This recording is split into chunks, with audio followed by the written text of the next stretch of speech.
Eh bien, je suis Sandrine Hébert, je suis la maman de Henri Hébert qui est donc étudiant ici à l'ICAM depuis 3 ans et qui termine cette année son cursus d'ingénieur. Je m'appelle Henri Hébert, étudiant ICAM en cursus apprentissage et je suis en 5e année. Avant l'ICAM, j'ai été dans un lycée professionnel et j'ai passé un baccalauréat professionnel technicien d'usinage. À la suite de ça, j'ai fait un BTS CPRP, conception des processus de réalisation de produits, qui a duré 2 ans en alternance toujours. Eh bien, moi, c'est mon fils qui est rentré de son lycée et qui m'a parlé de la suite de ses études. Et donc, il m'a parlé de l'ICAM, que je ne connaissais pas. Pour moi, c'était une école d'ingénieur comme une autre. Et évidemment, je suis allée pianoter sur Internet pour me renseigner. C'était une école qui, en tant que parent, qui était loin de chez nous. J'ai quand même vu qu'Henri était très motivé, qu'il avait déjà fait ses recherches de son côté et qu'en fait, il était très motivé par cette école.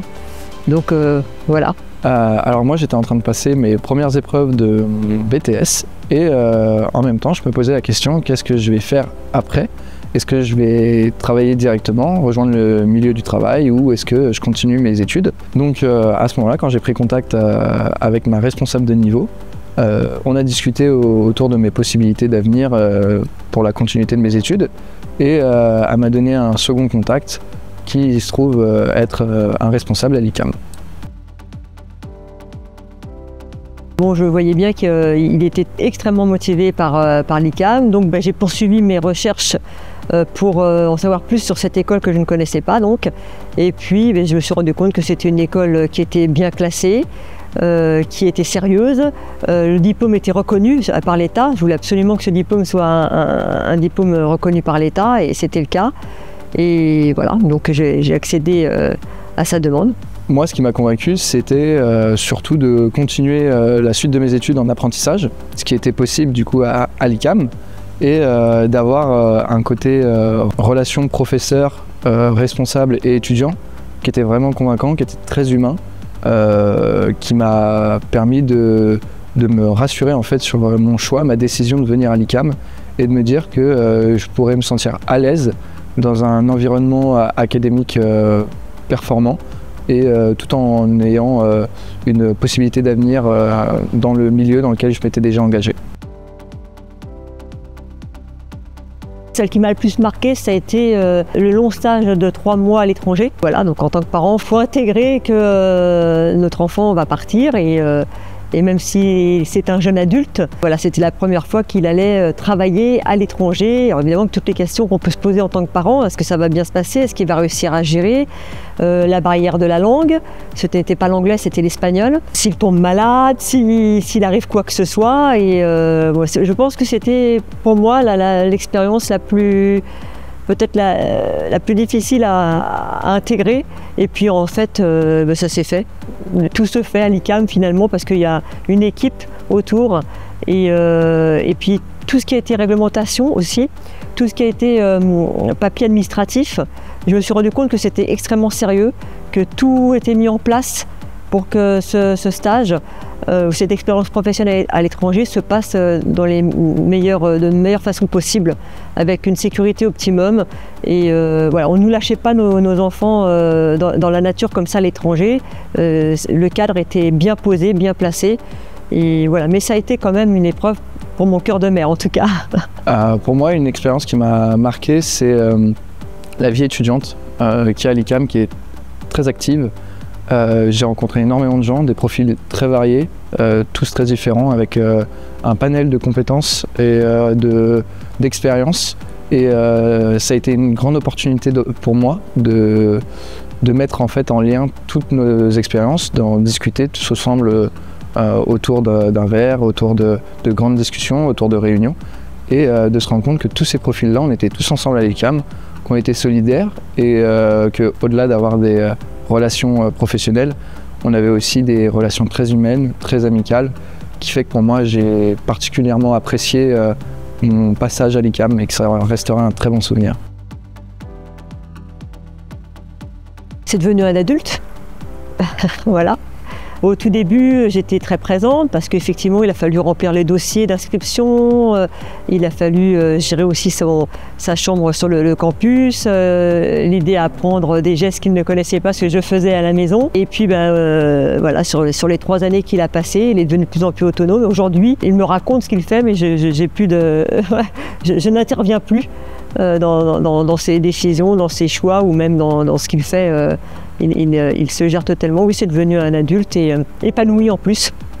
Et je pense qu'il était sorti peut-être de ses années lycée après un bac professionnel qui n'était pas forcément valorisant. Il était sorti peut-être avec une espèce de complexe d'infériorité. Et il a réussi, je pense brillamment, je crois que je peux le dire, ses études ici, même si le cursus n'est pas terminé. En tout cas, tout s'est passé avec un succès dans tout ce qu'il a entrepris. Ça l'a motivé, ça l'a fait grandir, ça lui a redonné confiance. Et maintenant, j'ai un jeune fils adulte et épanoui. L'ICAM m'a beaucoup changé, ça m'a beaucoup façonné pendant ces 3 ans. Comme je l'ai dit, tout le côté relation humaine.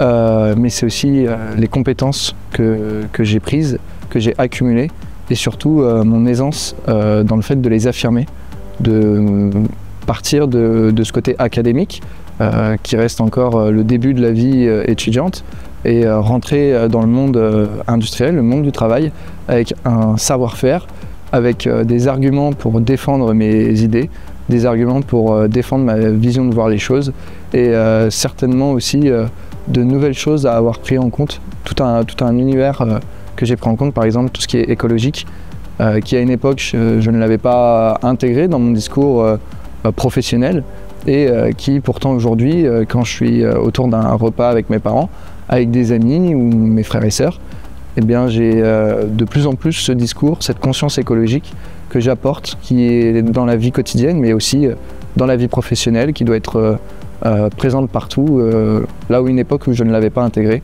aujourd'hui elle est là. D'avoir confiance, parce que c'est vrai que c'est aussi une épreuve pour nous parents quand on inscrit nos enfants, quand on cherche une école d'ingénieur. Il y en a de nombreuses, il y a beaucoup de propositions.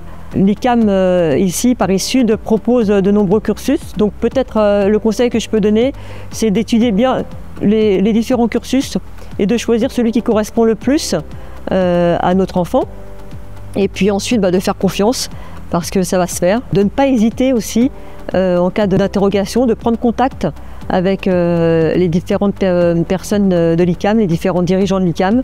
J'ai toujours eu des réponses à mes questions, des conseils et un soutien lorsque nous avons traversé, par exemple, personnellement des épreuves.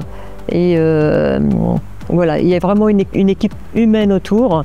Et voilà, il ne faut pas hésiter à prendre contact avec la direction et à en parler. En plus, alors, je vais confirmer ce que dit ma mère. La communication, c'est quelque chose de vraiment très important. Surtout à l'ICAM, c'est mis en avant. Et vraiment, il ne faut pas avoir peur de s'en servir, de communiquer avec les responsables, de nouer un dialogue, même si ça peut faire peur de le prendre, le dialogue. Vraiment, il est essentiel pour se sentir à l'aise à l'ICAM.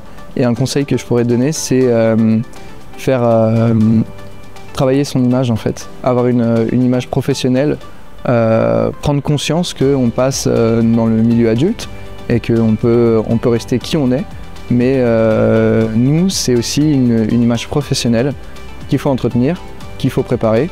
Et peut-être que ça commence dès l'entretien ici à l'ICAM que les jeunes vont passer pour défendre leur inscription. Voilà, la tenue, la façon de s'exprimer, la façon de s'habiller, ça commence à l'entrée.